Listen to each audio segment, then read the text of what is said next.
네, 오늘장 일장 2부도 시작을 해보겠습니다. 설 연휴 이전에 1조 넘게 사줬던 외국인이었는데요. 설 다 쉬고 돌아왔는데 외국인이 역시 1조 가까이 사주었습니다. 오늘 큰 폭으로 오르지는 못했는데요. 기관 특별히 투신권과 개인의 차익 실현 매물이 많이 나왔기 때문입니다.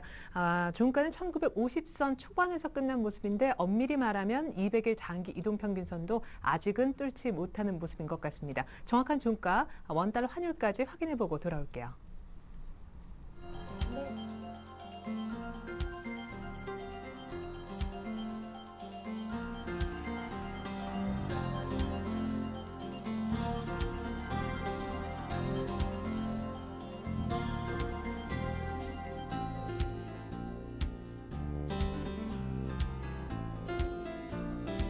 투자자들의 집중을 사기 위해 잠시 주춤하는 모습이었습니다. 1월 25일 국내 시장 어떻게 마감됐는지 먼저 코스피 지수부터 확인해 보겠습니다. 오늘 코스피는 3거래일째 상승 출발하면서 장중 1970선까지 넘나드는 모습을 보였는데요. 오후 들어서 상승폭을 줄이면서 1950선을 후퇴하는 모습을 보이다가 다시 상승 반전했습니다. 보합권에서 오늘 거래 마치면서 거래를 마무리했는데요. 오늘 코스피 마감 지수입니다. 어제보다 0.11%, 전거래일보다 0.11% 상승한 1952선에서 거래를 마쳤습니다. 이어서 수급 상황입니다. 프로그램이 5거래일 연속 매수 물량이 유입됐죠. 오늘 6천억 원이 넘는 순매수가 나온 가운데 외국인도 10거래일째 매수세를 보였습니다. 오늘 외국인 1조 원 가까이 매수 우위를 보였는데요. 반면에 개인과 기관은 동반 매도 우위를 보였습니다. 개인 역시 5거래일 연속 순매도를 보이면서 오늘 3,790억 원 매도했고요. 기관도 5,282억 원 매도했네요. 이어서 코스닥 시가총액 상위 종목 살펴보도록 하겠습니다. 코스닥도 오늘 소폭 오름세로 장을 출발했는데요. 오후 들어서 기관의 매도세에 밀려서 장중 하락세를 보였습니다. 하락 전환하는 모습이었죠. 오늘 코스닥 마감 지수입니다. 전거래일보다 0.13% 하락한 511선에서 거래를 마쳤네요. 자세한 수급 상황 살펴보도록 하겠습니다.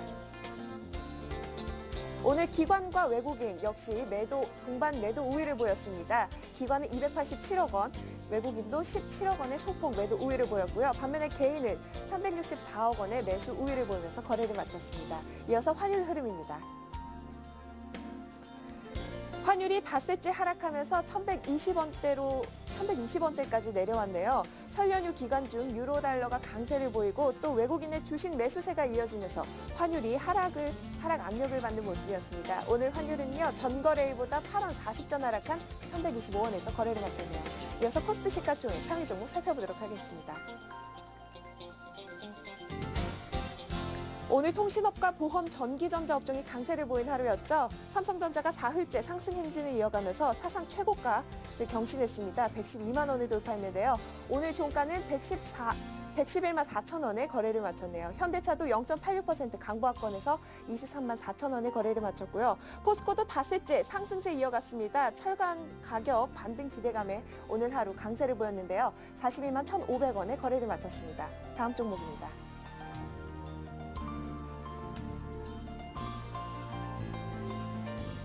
LG화학 1.69% 하락했네요. 현대중공업은 0.16% 상승하면서 31만 7,500원에 거래 마쳤습니다. 하이닉스도 1.86% 오늘 하루 강세를 보였네요. 27,450원에 종가 기록했습니다. 이어서 코스닥 시가총액 상위 종목 살펴보도록 하겠습니다. 셀트리온이 1.61% 강세를 보였습니다. 37,800원에 거래 마쳤고요. 반면에 다음은 1.71% 빠지면서 12만 5,700원에 종가 기록했습니다. 안철수 연구소 하한가 가까이 기록하면서 12만 6천 원에 오늘 종가 기록했네요. CJENM도 1.56% 빠졌습니다. 31,450원에 종가 기록했고요. 메디포스트도 3.75% 급락하면서 15만 3,800원에 거래 마쳤습니다. 반면에 네오위즈게임즈는 5% 이상 급등하면서 오늘 44,500원에 거래 마쳤네요. 이어서 오늘의 특징 업종 및 테마 종목 살펴보도록 하겠습니다. 애플의 깜짝 실적에 국내 IT 업체들의 주가가 줄줄이 강세를 보인 하루였죠. IT 관련 수요가 회복되고 있다는 기대감과 함께 애플로의 납품도 늘어날 것으로 전망되었기 때문인데요. 삼성전자 신고가 기록하면서 오늘 101만 1,400원에 종가 기록했고요. LG전자도 4% 넘게 급등하면서 오늘 77,100원에 종가 기록했습니다. 삼성 SDI도 2.17% 상승하면서 141,500원에 종가 기록했네요. 이어서 정유화학주 살펴보겠는데요. 화학주가 외인과 기관의 매수세에 상승하다가 장중 기관의 매도세에 또다시 하락 전환하는 모습을 보였죠. LG화학 1.69% 빠지면서 377,500원에 종가 기록했고요. 호남석유도 이틀째 상승하다가 오늘 하락으로 마무리했습니다. 1.23% 하락하면서 362,500원에 종가 기록했습니다. 다음은 안철수 연구소 관련주 살펴보도록 하겠습니다. 안철수 원장의 정치 참여 불확실성에 오늘 하루 정치 테마주가 들쑥날쑥했는데요. 안철수 테마주는 하락한 반면에 박근혜주와 문재인 테마주는 급등한 하루였습니다. 안철수 연구소 하한가 기록하면서 12만 6천 원에 거래 마쳤고요. 잘만테크 12.35% 빠지면서 3,370원에 종가 기록했습니다. 박근혜 테마주입니다. 이쥐가 6.48% 급등하면서 오늘 67,400원에 거래 마쳤습니다. 아가방 컴퍼니도 1.64% 상승하면서 15,500원에 거래 마쳤고요. 신우도 2.77% 상승했네요. 740원에 거래 마쳤습니다. 조광페인트가 이틀째 상한가를 보였습니다. 5,660원에 거래 마쳤네요. 우리들 생명과학도 8.32% 상승하면서 오늘 1,030원에 거래 마쳤습니다. KPT 6.2% 상승했네요. 4,190원에 거래 마쳤습니다. 지금까지 시황센터에서 김희선이었습니다. 네, CNK인터는 오늘까지 나흘째 하한가 맞으면서 끝나는 모습 볼 수가 있습니다. 이번엔 여의도로 한번 가볼까요? NH투자증권의 김중원 연구위원 연결해 보겠습니다. 안녕하세요. 네, 안녕하세요. 네, 오늘 너끈히 얼마까지 오를까가 관건이다가 겨우겨우 사흘째 강세 이어갔네요. 네, 그렇습니다. 연휴 동안 뉴욕 및 유럽 증시가 보합을 기록한 점에도 불구하고 장 초반만 해도 코스피 지수의 강세는 지속되었는데요. 그 배경에는 외국인의 매수가 지속되고 있는 점이 이제 주목되었습니다. 하지만 오후 들어서 투신권의 매도가 강화되면서 코스피는 결국 그 강보합 마감을 했습니다. 금일에도 보면 외국인이 9천억 원 넘게 순매수를 기록했지만 이전과 약간 구별되는 점은 차익 프로그램 매수가 많았다는 점이고요. 9천억 중에서 7천억 원 가까이가 아무래도 그 차익 프로그램 매수로 해석되고 있습니다. 업종별로 보면 전기, 전자, 통신, 보험 업종이 강세를 기록했고 반면 화학, 증권 업종이 상대적으로 약세를 기록했습니다. 차익 프로그램 매수가 많다는 것은 베이시스만 안 좋아지면은 우리는 시장 입장에서 물량을 떠안을 수밖에 없다. 불안하다는 말씀이신 것 같은데. 그러니까 계속 지금 외국인 매수가 지속되고 있는데 네. 이전과 약간 달라지는, 그러니까 규모 자체는 계속 유지가 되고 있지만 약간 불안한 모습이 선물 중심으로 차익 프로그램 매수가 들어왔다는 점을 조금 고민을 해볼 필요가 있다라는 말씀에서 얘기 드리는 부분입니다. 지금 그리스 국제교환협상도 계속해서 해결 가닥을 못 잡는 것 같고 당장 2,000포인트 돌파가 될까요? 저는 당장의 2,000포인트 돌파는 될 거로 보고 있지는 않는데요. 물론 이제 돌파가 될 수도 있지만 이제 보통 이렇게 주요 포인트로 봤을 때는 당장 한 번에 이렇게 돌파하는 경우가 많지 않습니다. 아무래도 차익 대기 물량도 많다는 점에서 2,000포인트에 대한 그 심리적 저항감은 상당히 높을 것 같고요. 그렇다 보니까 향후에 2,000포인트를 돌파할 수 있다고 해도 당장 이렇게 2,000을 넘고 돌파하지는 않겠지만 다만 종목별로는 좀 차이가 있을 것 같고요. 순환매 양상이 계속된다면은 오히려 2,000이 가는 동안에 주가는 크게 오르는 종목도 상당히 높을 수 있다는 점은 굉장히 주목할 필요가 있을 것 같습니다. 예. 그러면 어떤 종목들이 좀 수혜를 받으면서 2,000포인트까지 좀 올라갈지 궁금한데요. 네, 아무래도 그 업종별로 좀 순환매 양상이 좀 지속될 걸로 보이고 있고요. 네. 그런 관점에서는 업종은 그 저평가가 지속되었던 은행이나 조선, 건설 같은 경우에는 계속해서 강세 보이고, 그리고 또한 이제 전년 대비 계속 실적 전망이 올해도 높을 걸로 예상되는 이제 IT 업종에 대해서는 계속 관심이 필요할 것 같습니다. 그래서 앞서 말씀드렸듯이 제가 옐로우 칩에 대해서 좀 관심을 많이 가질 필요가 있다고 보였는데요.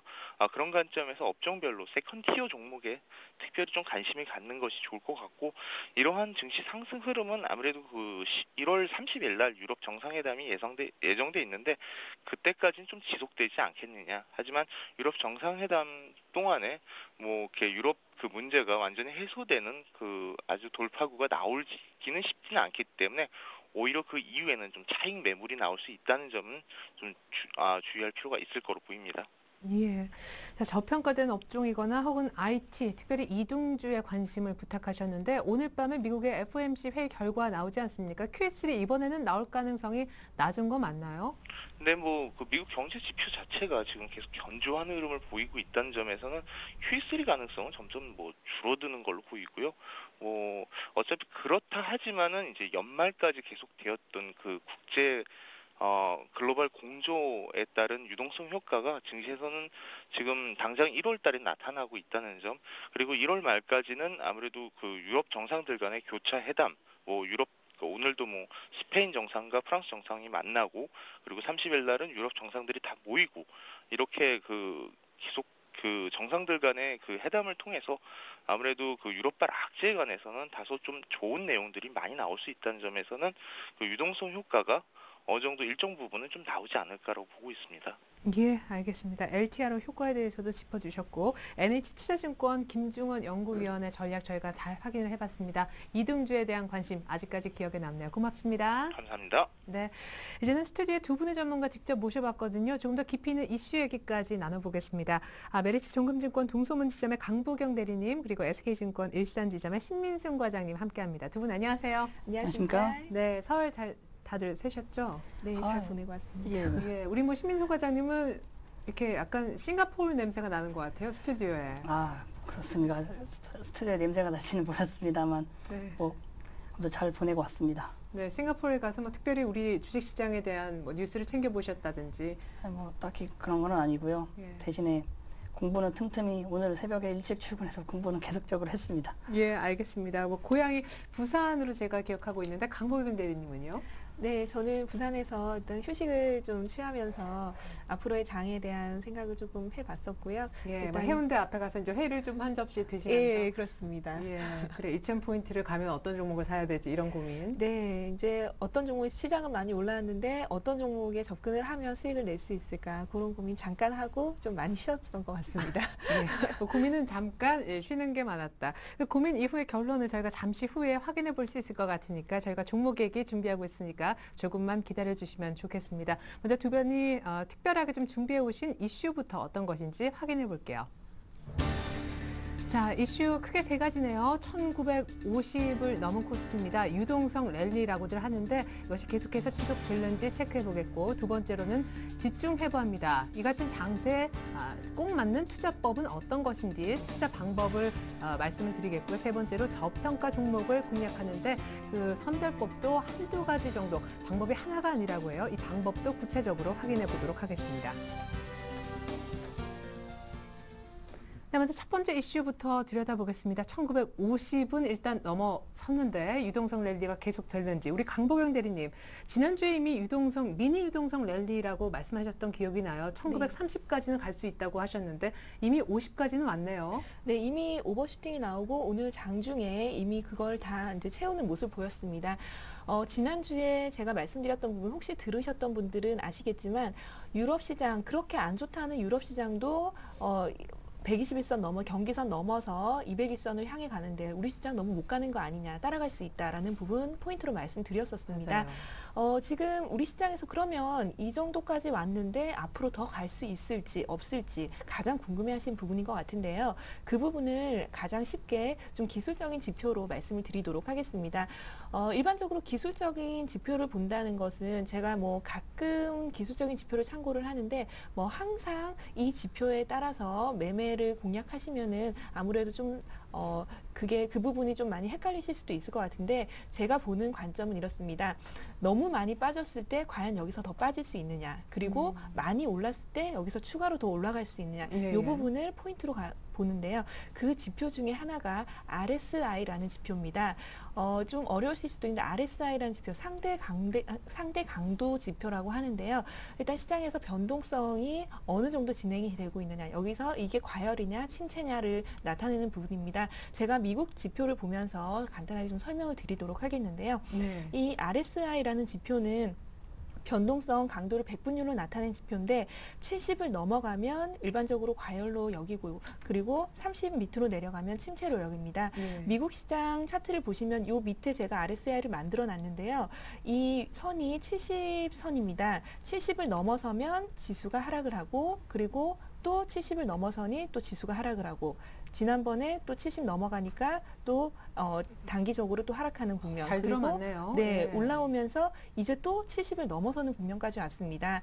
따라서 지금 시장에서는 약간의 과열 국면으로 들어서고 있다. 그리고 만약에 과열을 해소하면 추가로 더 갈 수 있을지 없을지는 이 다음에 좀 지켜봐야 된다라는 부분을 좀 말씀을 드리고 싶은데요. 그렇다면 우리 시장에 있어서는 기술적으로 이 RSI 지표가 어떻게 되어 있는지 한번 확인을 해보도록 하겠습니다. 제가 미리 체크를 좀 해놨는데요. 이 노란색 선 70을 넘어갔을 때를 체크를 해놨는데 지금 우리가 200일선까지 도래를 하면서 지금 70을 넘어가면서 살짝 눌리는 모습입니다. 오늘 장중에 약간 눌리는 모습이 나왔는데요. 따라서 시장은 현재 약간의 과열 국면으로 들어가고 있고 시장은 약간의 숨고르기를 해야 되는 국면이다라고 해석을 할 수가 있겠습니다. 그렇다면 지금 이 지수만 해도 이미 과열권으로 지금 들어서고 있는 상황인데 지난번에 제가 뭐 LG와 호남석유, 삼성중공업 시장의 주도주로서 바닥에서 치고 올라온 종목들을 말씀드렸는데 그 종목들은 어떠냐 이 부분도 예. 좀 보여드리도록 하겠습니다. 우선 LG화학을 보여드리겠는데요. LG화학 200일선까지 오지는 못했지만 그래도 200일선 거의 부근까지 오면서 오늘 좀 약간의 조정이 나왔었는데요. 일단 너무 많이 올랐다라고 단기적으로 많이 올랐다라고 생각이 들 수도 있는데 지금 오늘 보시면 RSI가 70을 넘어서면서 일단 과열을 약간 해소하려는 부분입니다. 그렇다면 삼성중공업은 어떨까요? 삼성중공업 시장에서 200일선까지 오지 못했지만 심리가 얼마 전에 100까지 올라가면서 열흘 중에 열흘까지 오른 그런 좀 과열 종목입니다. 예. 이 종목도 여전히 이 종목도 마찬가지로 지금 70을 넘어서면서 70을 이미 많이 넘어섰죠. 그러면서 조정이 나오고 있고요. 마지막으로 호남석유 같은 종목도 호남석유는 이미 241선과 201선을 모두 넘어서면서 일단 종목에서 제가 말씀드렸던 그 가격대부터 오버슈팅이 더 나오고 있는 상황인데 마찬가지 70에서 약간의 조정이 나오고 있는 상황입니다. 따라서 현재 시장은 조금 쉬어가려는 그런 시그널을 좀 보여주고 있는 상황이고 미국장을 비롯해서 지금 과열 국면으로 조금 들어서고 있는 상황이기 때문에 현재로서는 약간 경계를 해야 되는 부분이다라고 말씀드리고요. 여기서 공격적으로 주식을 매수하시기보다는 오히려 현재 많이 빠진 종목들을 위주로 좀 선순환하면서 다시 돌아올 수 있는 국면이기 때문에 많이 올라온 종목보다는 좀 싸 보이는 종목으로 좀 접근을 하시는 것도 괜찮지 않을까라고 말씀드리겠습니다. 예, 시장의 숨고르기가 필요한다. 그리고 조금 경계감을 역시 가질 필요가 있다. 2천만 바라보고 이렇게 있을 때는 아니다라는 말씀이신데 약간 그럼 빠지면 사면 좋을 것 같아요. 아까 선순환 얘기도 하셨잖아요. 네네. 얼마까지 이렇게 소폭 들어갔다 다시 시장에 갈까요? 시장이 지금 뭐 단순하게 지수만 보기에는 좀 어렵지만 현재로서는 뭐 1950포인트 오늘 종가로 끝났는데 만약에 조정이 나와서 1900포인트 초반 그리고 1900포인트 20포인트 1920 밑으로만 내려온다면 다시 한번 주도주 위주로 편입을 해봐도 될 것 같고요. 더 좋은 상황은 만약에 1900 밑으로 내려오면 좋겠지만 1900을 전후로 해서 다시 주식을 편입하는 그런 방식으로 접근을 해보시면 좋을 것 같습니다. 네. 자, 이번에는요, 우리 신민송 사장님의 역시 같은 의견을 좀 여쭤보고 싶습니다. 아까 뭐 RSI라는 그 과열 뚜껑 기술적 지표 말씀해 주실 때 아주 열심히 들으시더라고요. 예, 뭐 RSI 물론 네, 되게 좋은 지표입니다. 시장이 급락장에 너무 심한 급락을 할 때는 조금 안 맞는 경향이 있는데 나머지 무난한 장에서는 상당히 괜찮은 보조 지표로 말씀드리겠고 일단 기본적으로 일단 유동성 랠리 장세에 대해서 제가 추가적으로 드릴 말씀은 최근 시장이 상승한 랠리가 이유가 이제 유로존 위기는 이제 일단락 됐다고 이제 시장 참여자들이 예상을 하고 있고 그에 더불어 이제 양적 완화 기대감이 이제 솔직히 저는 안 될 것 같습니다만 양적 완화 기대감 때문에 지금 오늘도 역시 올랐다가 막판에 조금 밀리는 모습을 보였고요. 추가 상승을 위해서는 이제 또 다른 호재가 필요한데 아직까지 그 호재가 특별히 나오진 않는 모습이라 조금 그렇습니다. 그리고 이제 유동성 랠리의 끝은 항상 금융주에서 보여집니다. 금융주라는 말은 뭐 은행주, 증권주 쪽으로 얘기가 되는데 최근에 며칠 전에 은행주, 증권주가 한번 고점을 한번 상승폭을 크게 키우다가 오늘 역시 조정을 나오는 모습을 보인 것을 볼 때 아까 강 대리님께서 말씀하신 것과 유사한 맥락으로 단기적으로는 조금 고점이 될 수도 있지 않나 이 생각을 조금 말씀을 드리고 싶고요. 제가 이제 앵커께 이제 돌발 질문 하나 드리려고 하는데요. 네. 이상하게 돌발 질문 하나 드리려고 하는데 네. 만약에 이제 주가가 내가 산 보유 종목이 앞으로 오르려 그러면 어떤 요소가 필요한지 한번 제가 묻고 싶습니다. 한번 어떤 요소가 필요할까요? 네, 일단은 수급이 좀 받쳐줘야 되겠죠. 뭐 수급과 실적 이런 것들이 좋아야 될 것 같은데요. 예, 제가 쉽게 답변을 드리자면은 네. 어떤 종목을 제가 10,000원에 산 다음에 그 종목이 오르려면은 뭐 외국인이든 기관이든 수급이 됐건 누군가 됐건 간에 그 종목을 1,200원, 1,300원, 뭐 11,000원에 사줘야 됩니다. 근데 이제 지금 시장이 이제 뭐 과열권으로 들어간다는 얘기는 그 종목을 내가 만약에 10,000원에 산 다음에 이 종목을 누가 1,500원에 과연 내가 팔고 싶은 가격에 다시 사줄까라는 고민을 해볼 때 그 부분은 조금 쉽지 않다고 지금 보이는 게 현재 장세로 네. 시장에서 보이기 때문에 뭐 제가 드릴 수 있는 말씀은 유동성 랠리가 이제 계속 되고 있지만은 금융주가 이제 상승을 보이는 것을 볼 때 어떻게 보면 이제 고점 징후도 약간 느끼셨으면 좋겠다. 뭐 시장이 언제 딱 고점에서 정확히 말 수 있는 사람은 아무도 없겠지만 그리고 반대로 말씀드리면 이제 유로존에서 그렇게 많은 악재가 나왔는데도 불구하고 시장이 크게 빠지지 않았다는 것은 또 이제 그리스나 뭐 관련 악재가 나오면은 매수의 기회로 한번 삼아보시면 좋을까 이 말씀까지 함께 드리도록 하겠습니다. 네, 어렵네요. 그리스 얘기 나오면 오히려 사는 기회로 삼되 시장은 약간 단기 고점일 수 있다. 서로 이제 높게 팔려고 하다 보면 높게 살려는 사람은 없는 분위기다.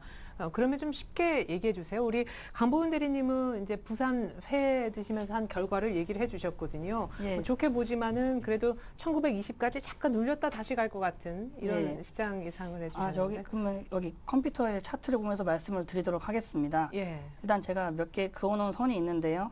오늘 코스피 지수가 지금 현재 이 아래쪽에 파란색 선에 이제 거의 다 왔습니다. 그래서 한번 닿았다가 약간 주춤한 모습이고 이 위쪽에 있는 파란색 선은 2000포인트 이전의 과거의 유로존 위기가 처음 불거졌을 때 발생한 포인트고 이 사이에 갭이 있습니다. 그래서 이 갭을 저도 오늘 이렇게 빨리 메꾸러 가나 했는데 아직까지 메꾸지는 못했습니다만 네. 이 갭을 메꾸려면 시간이 조금 필요할 것 같고요. 다만 현재 기술적으로 본다면은 이평선이 지난달에 수렴을 한번 한 다음에 발상을 한 측면이기 때문에 다시금 이제 조정을 받더라도 그렇게 큰 조정은 없고 뭐 1900선 위쪽이나 아니면 또는 너무 보수적으로 본다 하더라도 한 1800선 중후반에서는 어떻게 보면 다시 고점에서 차익 실현을 하신 분께서는 다시 저점 재매수를 잡는 방법도 어떤가 이 생각까지 함께 말씀드리도록 하겠습니다. 예.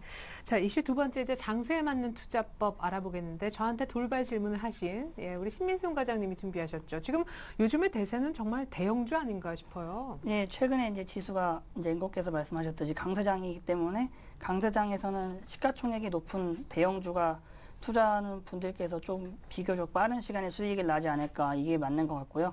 제가 이제 준비한 장세에 맞는 투자법은 이제 강세장뿐만 아니고 강세장이나 뭐 박스권 행보장, 약세장까지 포함한 전략을 함께 준비해 왔습니다. 이제 자료 나가는 거 보고 같이 설명을 드리도록 하겠습니다. 예.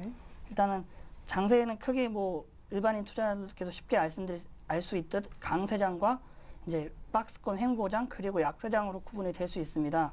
근데 이제 어떤 게 그러면 강세장이냐 이렇게 어떤 질문을 할 수 있겠는데 강세장이라는 말은 주가가 아무런 악재에도 아무리 심한 악재에도 불구하고 악재를 먹으면서 꾸역꾸역 올라가면 그것은 강세장입니다. 반대로 약세장이라는 것은 주가가 좋은 호재가 되게 많은데 호재를 다 이기지를 못하고 조그만 악재에도 흔들리거나 밀리면은 그걸 약세장이라고 볼 수 있겠는데요. 주식시장이 약간 이제 통통해져서 비만기가 있으면 그게 강세장이고 좀 다이어트하면은 약세장이군요. 네, 뭐 그렇게 보셔도 충분할 것 같습니다. 그리고 투자 전략을 말씀드리자면은 강세장에서는 이제 흔히 외국인과 기관의 관심이 이제 대형주 시가총액이 높은 쪽으로 몰리기 때문에 투자자 여러분께서도 이때 강세장일 때 테마주 매매하는 것이 아니고 시가총액이 좀 높은 상위 우량주 위주로 하되 이제 흔히 예를 들면 현재적으로는 삼성전자가 가장 강세를 보일 수 있고 그 외에 뭐 LG 디스플레이나 뭐 LG 이런 종목들도 최근에 많이 올라오고 있습니다. 그래서 이런 종목을 강세장일 때는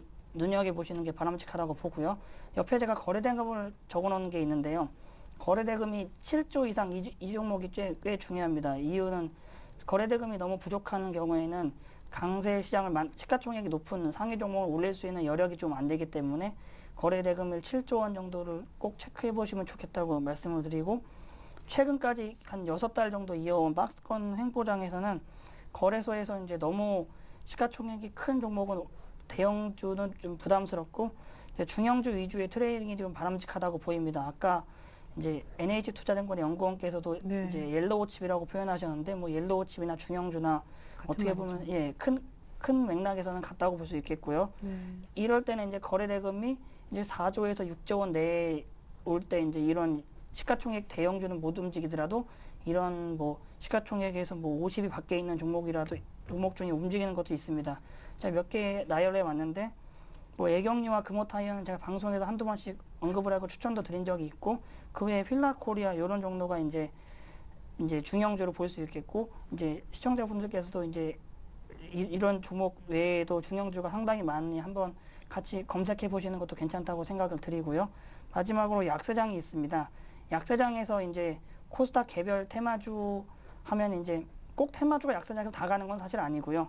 이제 거래대금이 4조 원 미만일 때는 시가총액 대형주나 중형주 모두 움직이기가 좀 버겁습니다. 오히려 하락하지 않으면 다행이기 때문에 이제 투자자 여러분께서도 약세장이라고 판단할 때는 이제 보유 중인 대형주를 빨리 팔아치우고 이런 쪽으로 좀 보시되, 이제 약세장에서 이제 제가 갖고 온 거는 그나마 바이오 등 개별 테마입니다.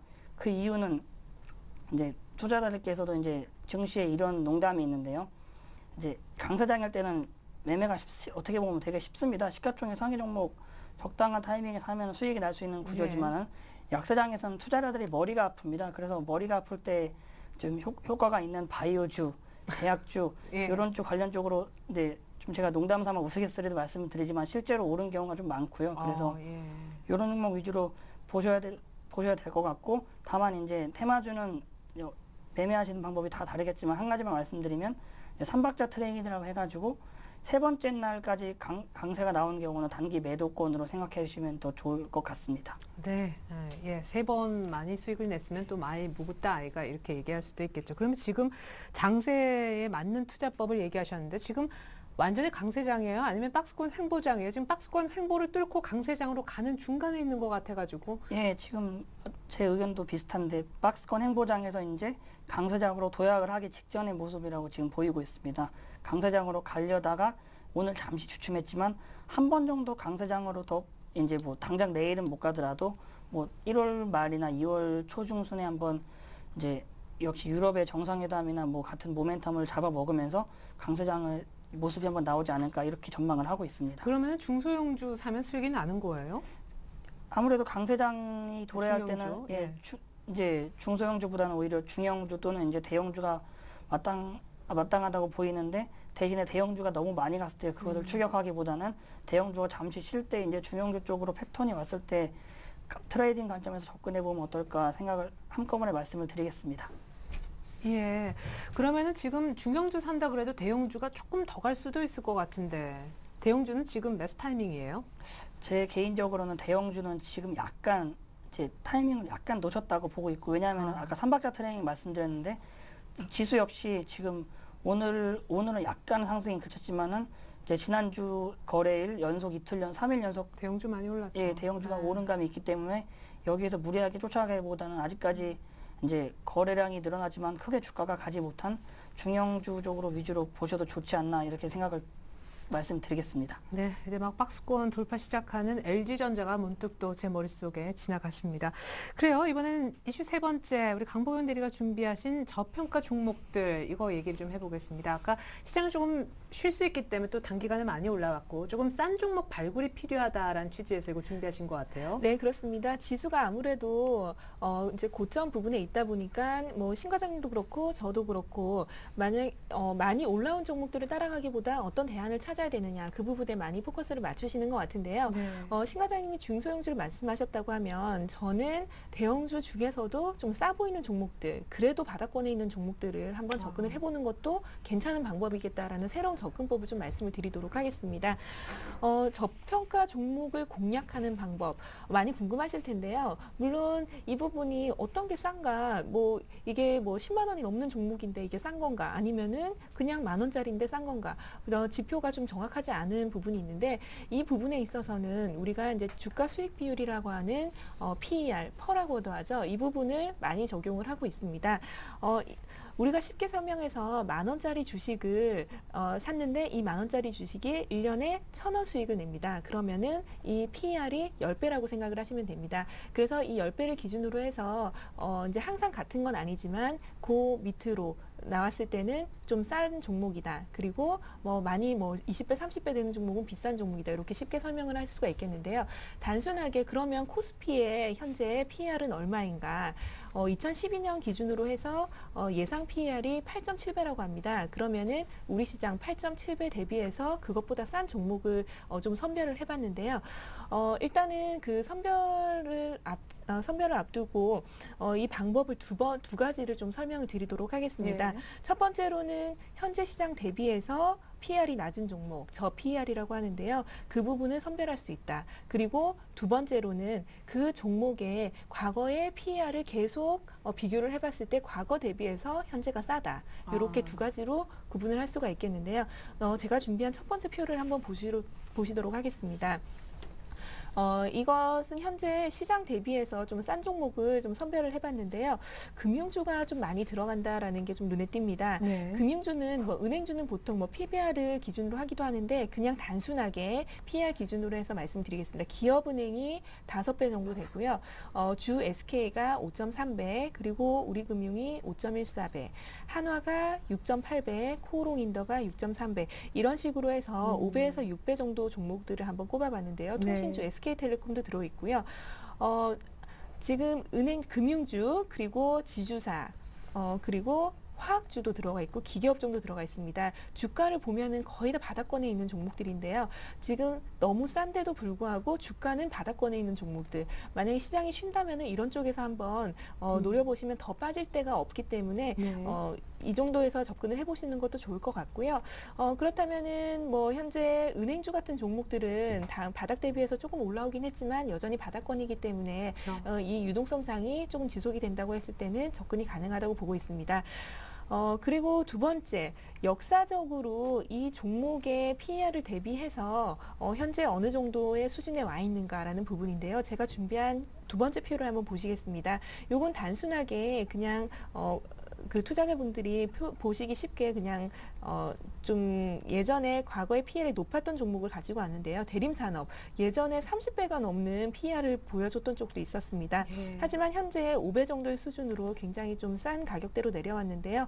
역사적으로 5배 밑으로 내려온 정도 가격도 있었지만 현재 가격대가 그래도 하단 정도 오기 때문에 이런 종목들도 한번 접근이 가능하겠다라는 부분에서 이 두 가지 방법을 말씀드리도록 하겠습니다. 네, 시장 대비 저평가되어 있느냐 아니면 그 종목 자체적으로 역사적 평균 대비 현재가 저평가 상태이냐. 어쨌거나 시장에서 저평가 종목 얘기하는데 그 발굴법도 두 가지가 있다는 거 저희가 또 알 수가 있었습니다. 아마 관련해서 아까 화면에 좀 보여줬는데 그 종목 중에 하나가 오늘 관심 종목이 아닐까 싶기도 해요. 본격적으로 내일장 전략 그리고 관심 종목 공개 받아보겠습니다.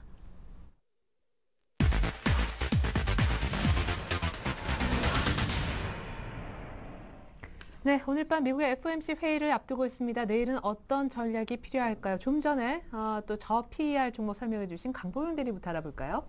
네, 우리 시장이 여기서 2,000포인트를 넘을 수 있을지 없을지 많이 궁금해하실 텐데요. 이 부분은 신의 영역이라 제가 예측하기는 좀 어려운 상황이지만 현재 트렌드를 본다면 약간의 숨고르기 이후에 2,000포인트를 시도할 수 있는 그런 여지는 충분히 있어 보입니다.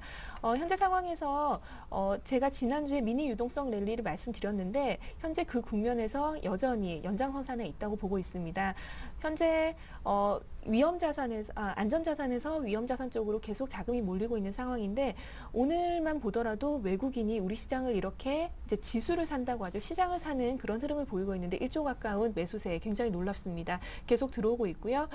조정 시에는 추가로 좀 더 들어올 수 있는 그런 부분이 여지가 남아 있다라는 부분 말씀드리고 한국 관련 해외 뮤추얼 펀드 종양을 보더라도 4주 연속으로 들어오고 있습니다. 지난주에 26억 불이 들어왔는데 이번 주에도 20억 불 가량 들어오면서 시장에서는 계속 유동성이 계속 유입이 되는 상황이다라는 부분에서는 지수가 빠질 때마다 추가로 더 사들일 수 있는 부분이 여지가 남아있고 따라서 시장은 2,000포인트를 다시 한번 시도할 가능성이 있다라는 부분 말씀드리고 지난번에 미국 신용등급 하락이 나왔을 때 작년 8월입니다. 작년 8월부터 이제 갭 하락이 나온 부분 이 정도까지 올라간다고 하면 2020포인트까지는 1차적으로 노려볼 수 있는 자리다. 따라서 시장이 만약에 조정이 나와서 1900포인트 정도 내려온다면은 다시 한번 매수 관점으로 노려보시고요.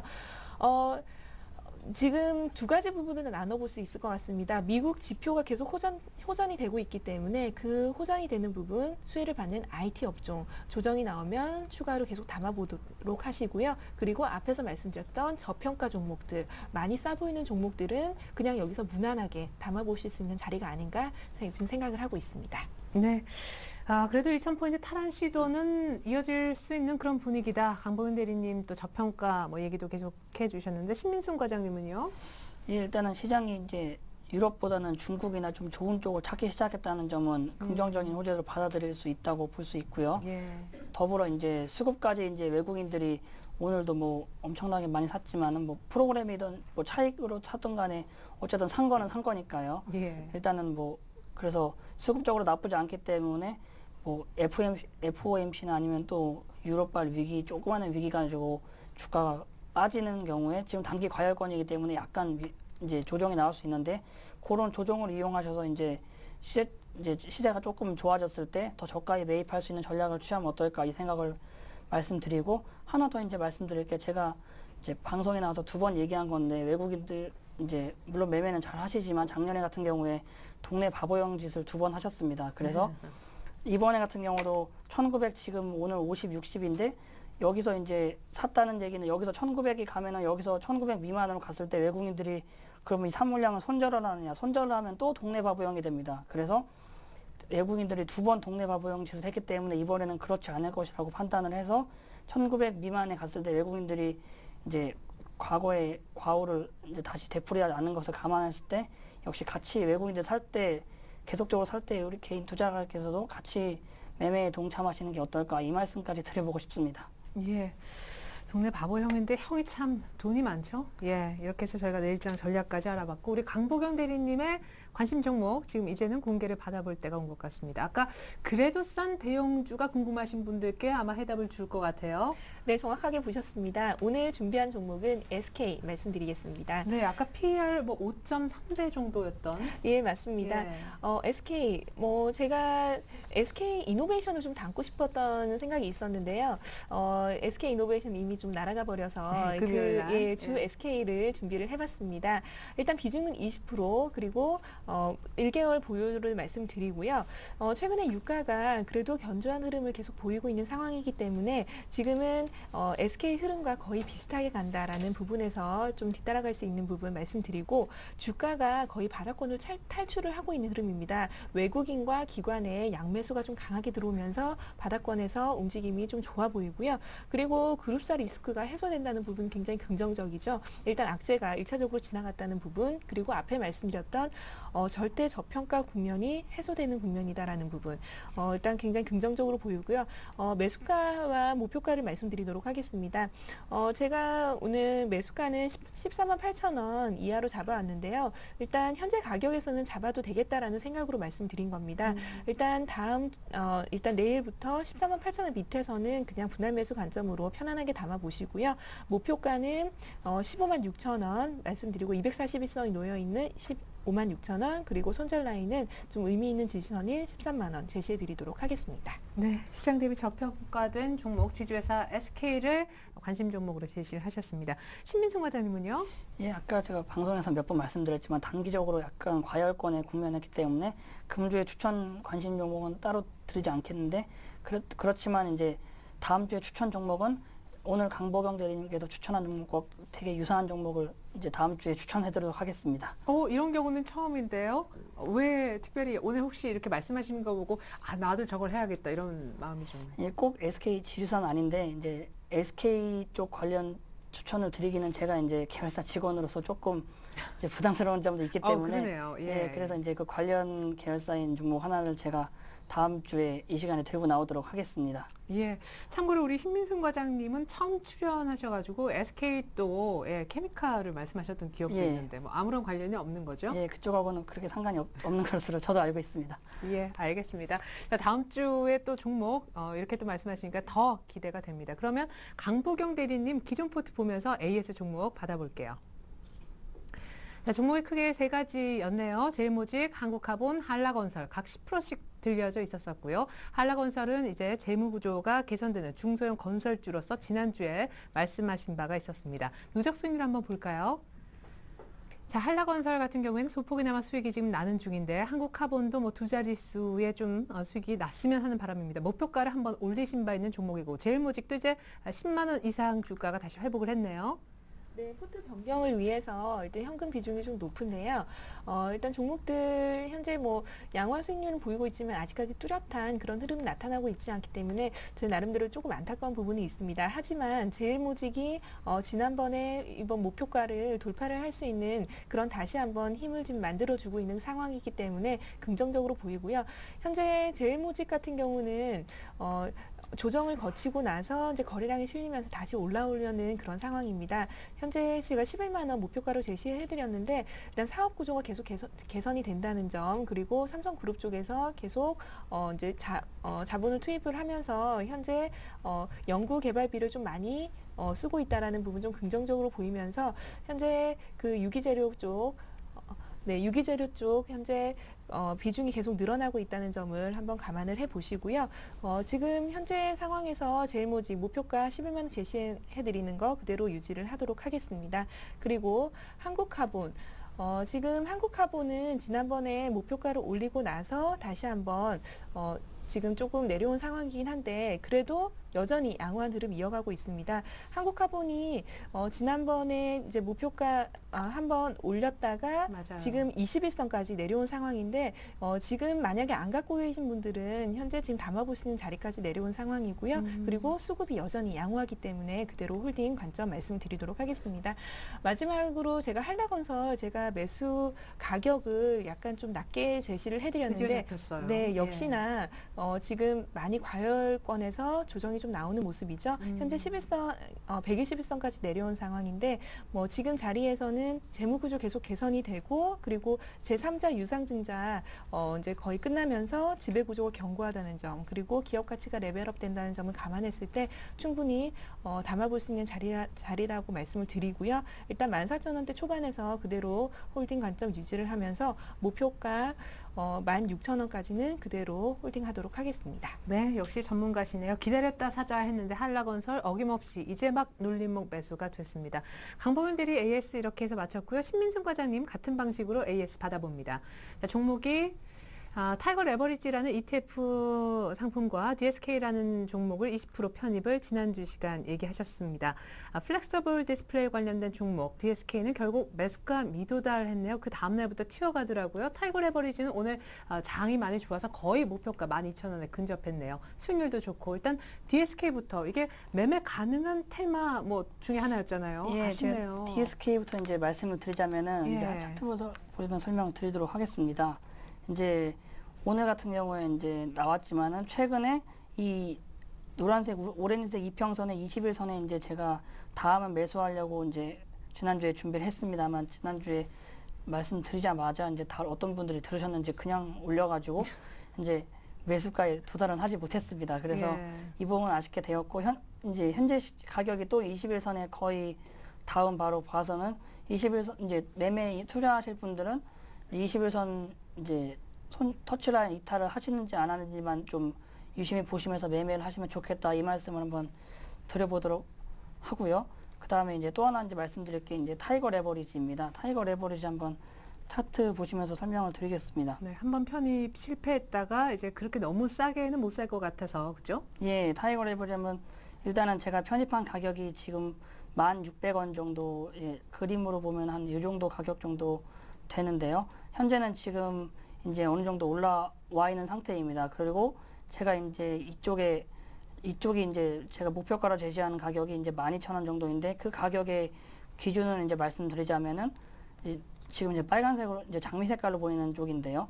이제 이쪽이 이제 유럽 위기가 나기 전의 가격이기 때문에 이번 유동성 랠리의 끝은 이제 유럽 위기가 나기 전에 이제 이 정도 레벨로 보여서 말씀을 드려봤고요.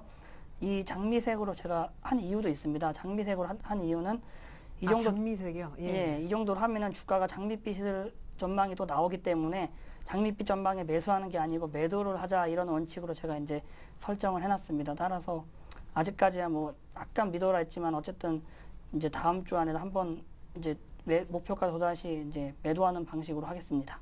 네, 상축빛에 샀는데 장밋빛에 팔아보자는 우리 신민수 과장님도 전략까지 잘 들었습니다. 멋지네요. 타이거 레버리지. 결국에 약간 뒤늦은 감이 있나 했었는데 잘 잡아서 수익률 지금 굉장히 좋습니다. 이제 완성된 포트폴리오 강보경 대리 것부터 보여드리겠습니다. 우리 오늘 강보경 대리님은 신규 종목이 있었습니다. 대형주 가운데 뭐 싼 거 없나 고르시는 분들께 오늘 SK 20%라는 해답을 주셨어요. 이렇게 해서 현금은 절반으로 맞춰주셨고 종목은 4가지로 늘어납니다. SK는 시장 대비 저평가 PR이 5.3배라는 이유를 들어주셨는데요. 매수가, 목표가, 손절가 참고해 주시고 게다가 오늘 한국카본의 경우는 21선 정도 다 했기 때문에 신규 매수까지도 언급을 하신 종목이 되겠습니다. 한라건설, 제일모직, 목표가까지 모두 다 보유 의견으로 AS 해주셨고요. 신민순 과장님은요. 오늘 타이거 레버리지를 다시 한번 AS를 좀 해주셨는데 현금은 70%, 타이거 레버리지가 10분의 3을 차지하고 있는 그런 포트가 되겠습니다. 거의 목표가 근접했는데 S&P에서 신용등급 깎여서 훅 떨어진 그 이전까지 복귀를 기대하고 계세요. 12,000원까지 목표가 제시하셨습니다. 다음 주 시간은 수익률 2자릿수까지 나겠군요. 네, 지금까지 강보경 대리 신민순 과장과 함께 종목 얘기까지 잘 들어봤습니다. 도움 말씀 고맙습니다. 감사합니다. 네, 오늘 밤 스페인과 독일의 정상들의 만남이 예정돼 있고 FOMC 회의 결과도 주목이 됩니다. 오늘 코스피는 많이 올랐다가요. 기관이 좀 파는 바람에 1950선 정도 살짝 웃돌았습니다. 내일 시장 어떤 모습일지 저도 궁금하네요. 전 내일 다시 오겠습니다. 고맙습니다.